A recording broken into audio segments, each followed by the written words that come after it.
So today, I'm going to be brewing up Coconut Wonderland. This is a coconut cream pale ale, and this recipe actually came originally from Lermo 22, Larry, down in Virginia. He and I brewed this together a couple years ago. We did it as a collab.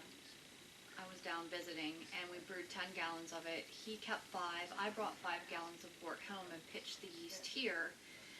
And I decided I wanted to brew this one again and do it as my second entry for the Patterson Park Competition in December. So it didn't have a name originally. We just were calling it our Coconut Pale Ale. So we were on the phone the other night talking about it, and I need to have a name so I can register it. And nobody could really come up with anything, so I texted our youngest grandson and said, "Quick, I need a name for this beer that I'm brewing." And he said, "You're brewing a coconut beer in December?" I was like, "Well, you know, we talked about that a little bit."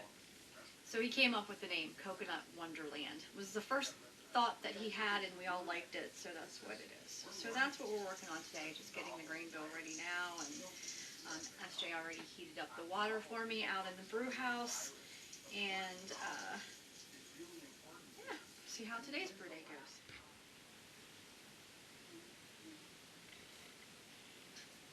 Oh shit, that should be good.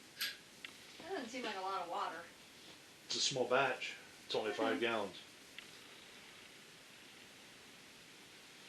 Okay, so unhook your can lock.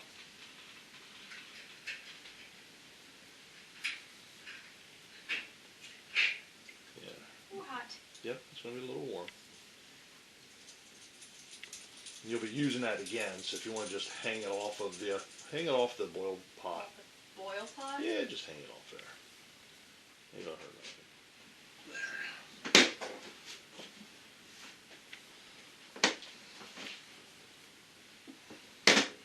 So today, brew day, this is a 5-gallon batch. Yesterday was a 10-gallon batch. So today for this 5-gallon batch, I'm going back to the gravity feed system, or the cube and pot method. So the cooler is actually where I will mash. So I just put 3.5 gallons of water in the cooler and get that to mash temperature, and then my grains will get added to the cooler, stir them all around, give it a little jacket, and let it mash in the cube. And then help from my taller than me husband. He's gonna pour, I'm gonna stir. I am a pour. So we're at the temperature that we need the water to be, and we're gonna pour these grains in here and mix them up.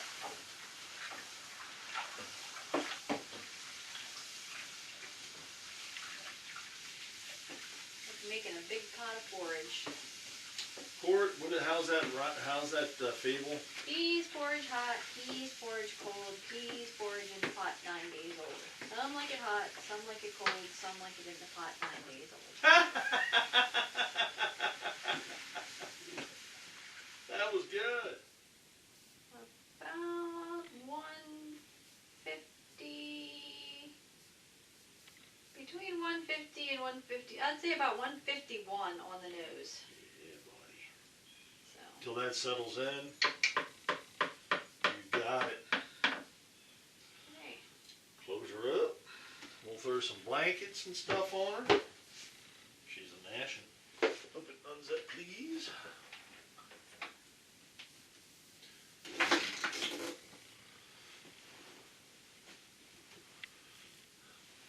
Do this because the place on a cooler is designed to keep cold in. So the least insulated part of a cooler is its lid. Because what does cold air do? Cold air falls. What does warm air do? Rises. You can throw that other sweatshirt on there too, the black guy.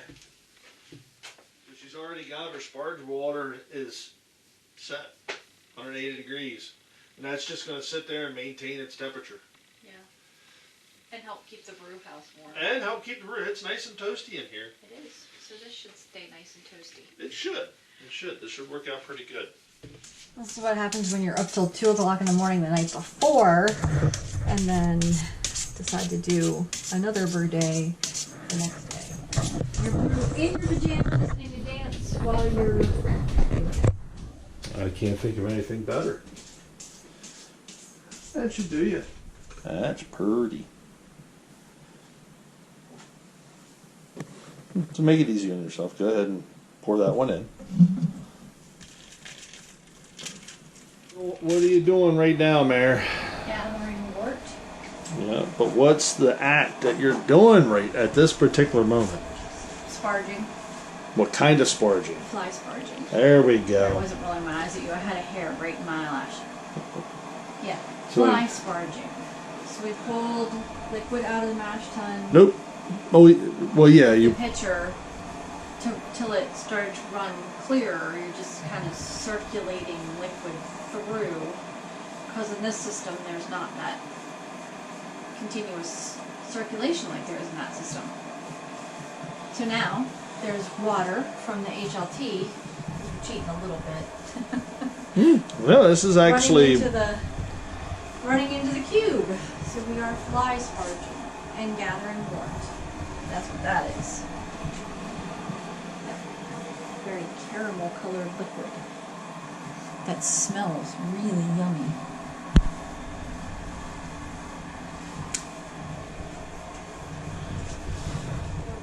Gathered about 7 gallons of wort in the pot. Plunked it on the burner. And now we wait for boil. I have 2 hop additions, a 60 and a 30, same hop. Rakatu, Yeah, Roku, Relaku or something like that. Rawaku. I'm screwing that up royally. I'm sorry to my New Zealand friends. Somebody tell me how to pronounce that.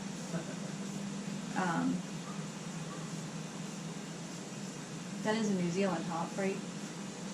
It is. Yeah. You are correct. So, what was your I'm tired today. what was your pre-boil gravity reading? 1048. Yeah. 1048 was pre-boil.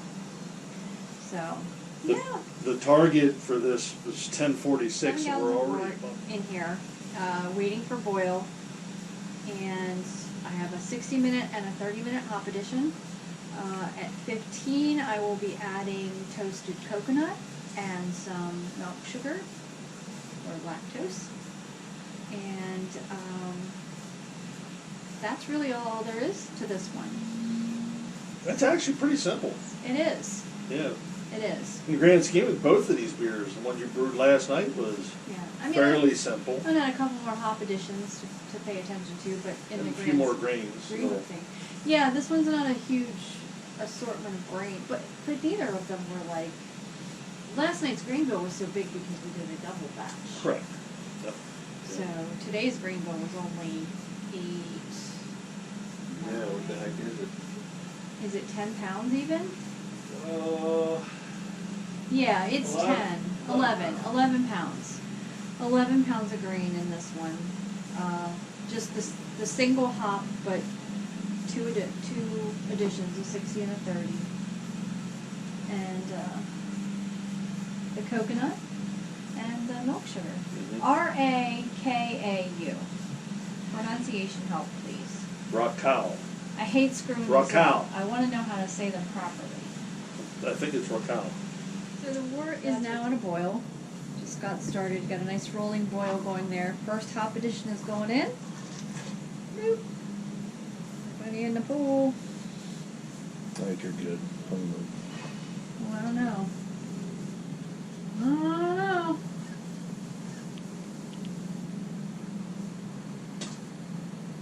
Good thing I was sitting right here. Yeah. Yeah, I think you're good. All right. So that was 1. 2 goes in at 30. So I'm gonna set my timer.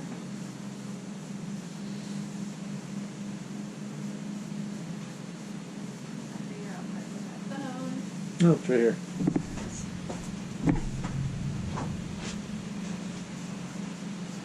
30 minutes.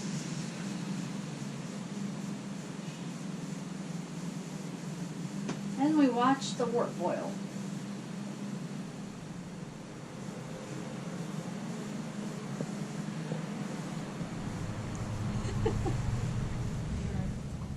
Minutes into the boil. Time for hop edition number 2.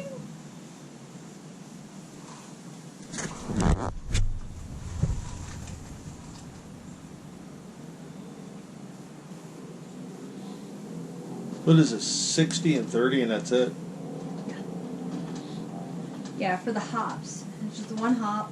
It's an ounce. Half an ounce at 60. Half an ounce 30.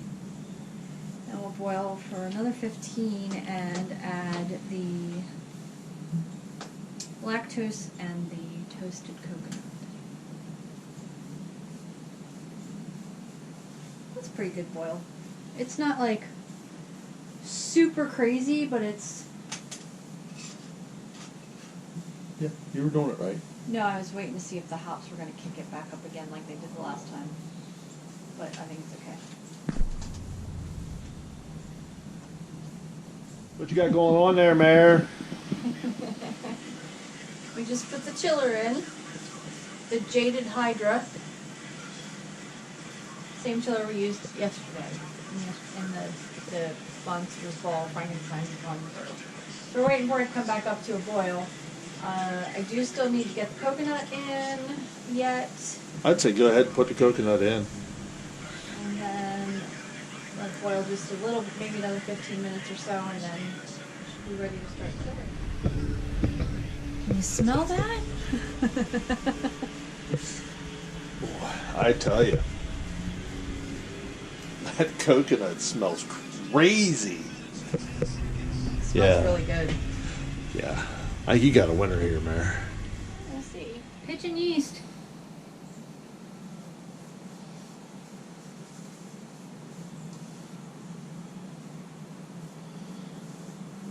Everybody in the pool. Safe L 04. Everybody in the pool. 04 in the bucket. There we go.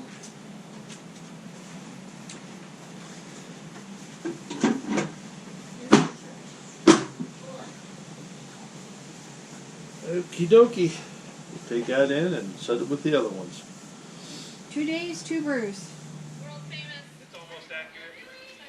I'm just waiting for her to be able to tell us what we got over here.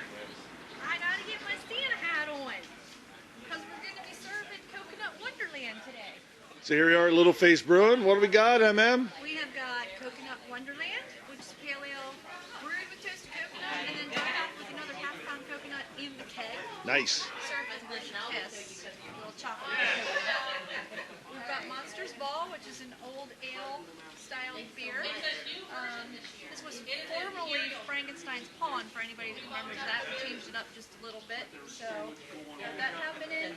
And then we have Supercharger IPA, which is the beer that was brewed for Panhead in honor of Panhead and Paul Wickseed in Panhead Brewery. So we have an IPA, an old style, and a pale ale with coconut. Cool. We got our QR That was codes. perfect. You were giving straight up Vanna White. It doesn't look like I've done this before. You may or may not have done this. Right now we're going through the Brewers Choice part. So all the brewers are going through all the tables and they are tasting the beers, and they get we all have a red chip, and we pop the red chip into the one we think is the best. And our next victim is... I'm gonna go for Coconut Wonderland. All right. Okay, cool. I'm going to just set Sit this. down. There we go. That actually might work. Now, And I heard grab I'm your- supposed to put a piece of chocolate in this. Is this true? Well, you're supposed to grab a Hershey's Kiss. What we'll do is you want to take a sip first. Yeah. Then you want to pop in that Hershey's Kiss and then take another one in your Okay. mouth. Okay. And I love coconut, so. There is a half a pound of toasted coconut in the keg. Oh my. Comes through pretty nice. Oh yeah. I would have never thought coconut in a beer. That's good.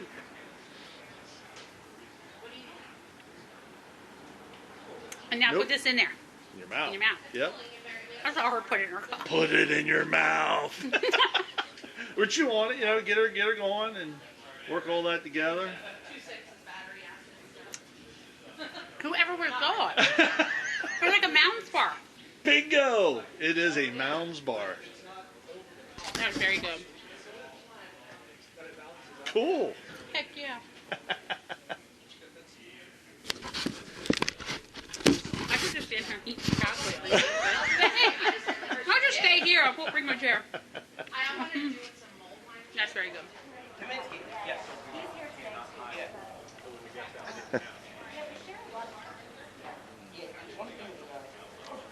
Now I want to see your faces. I have one. Where? You have one? Is that not a Mounds bar?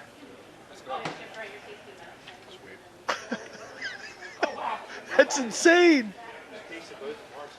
So that's Coconut Wonderland. There's actually a half a pound of coconut in the keg right now.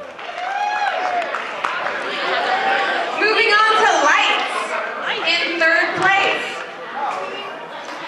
Yard Work, Mose Isley, Jeff Myers, and Brian Crane. I like that chocolate cordial. Thought it was good. Second place, Ludwig's Funeral, Weldon Brewers, Adam. Oh, yeah!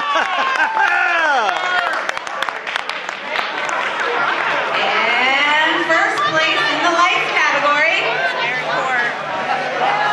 Coconut Wonderland. Oh! Get up there!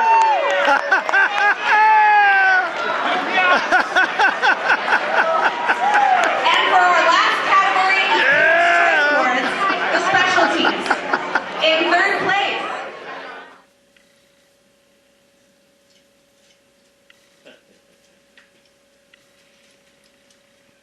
Which is Monsters Ball. So, a very solid, just straight up solid old ale. It's it's exceptionally good. It did not get much love at the event, but it is what it is. Yeah. Um, The people that tried it liked it, yes. but it was sandwiched in between Supercharger and my Coconut Wonderland, so it was kind of getting overlooked a little bit. But there were a couple people who came back several times for this who kept saying, "I don't understand why more people aren't voting for this. Right. This is so good." Because it is. It's a straight up good beer. Coconut Wonderland, which is over here, which neither of us are drinking right at the moment, but we will here before the end of the night, is what brought home first place for People's Choice. And you know what? I'll be honest. People's Choice to me means more than anything. Well, so I realized today. So we've been doing this event for, we think 6. Well, not counting. You can't count last year. Right, because there wasn't. So, wasn't because one. there wasn't, they kind of tried to do a virtual one, it didn't last. So, 5 or 6 years now that we've been doing this event, we've been doing it since the beginning. And I just today realized that they're all People's Choice Awards. Because it's the people that are voting on the beers. So all of them are People's Choice, and then there's a crowd favorite, which you won one year, Yes. and then there's a Brewer's Choice, which I think Jim won one year. Oh yeah. Jim won. Yes. Because he got a barrel and I got a barrel. Yeah. We each got a barrel. So I don't know where, like, I was like, they all say People's Choice, and then the light bulb went on over my duh. Yeah, it's because it's the people that are voting. So anyway, yes, the people voted. The people voted. They voted first place for my Coconut Wonderland. Served with a kiss. Served with a kiss, yeah. So that's pretty cool. These are cool tap handles this year too. Yes. Now they say they're trophies, but they're like a tap handle. They're custom made for the competition. So this is cool, but it's kind of funny because it didn't register with me. Because like we do every year, we go with our homebrew club, and I was so excited because two of our newer, one of our newest, brand new members, about to be member, and one of our newer members, both snagged awards. Mm-hmm. And they were like, I was so excited for them that I wasn't even thinking about me really. You know, and of course Jim and Becky at Enabler Brewing, you know, they snagged it. It's always cool to see them win because they produce solid, amazing beer. And they were doing this category and they did third place and then they did second place, and I'm like, once third place and second place were over, it never really crossed my mind I was gonna get first place. So I'm like, you know, and Becky's like, it's you, and I'm like, no. And it really didn't even register when they said the name of my beer. I don't really think it fully registered till she said my name. Then I was like, what? And you know what? On to the next event, right? Mm-hmm. So there we have I'm not it. sure what the next event is, but Yeah, we don't have anything in the On works to right it. now. Yeah.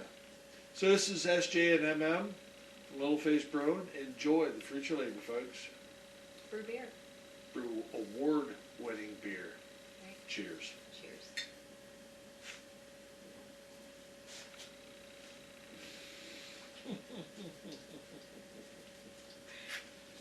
Ooh, sorry, Debbie. She's showing off that winning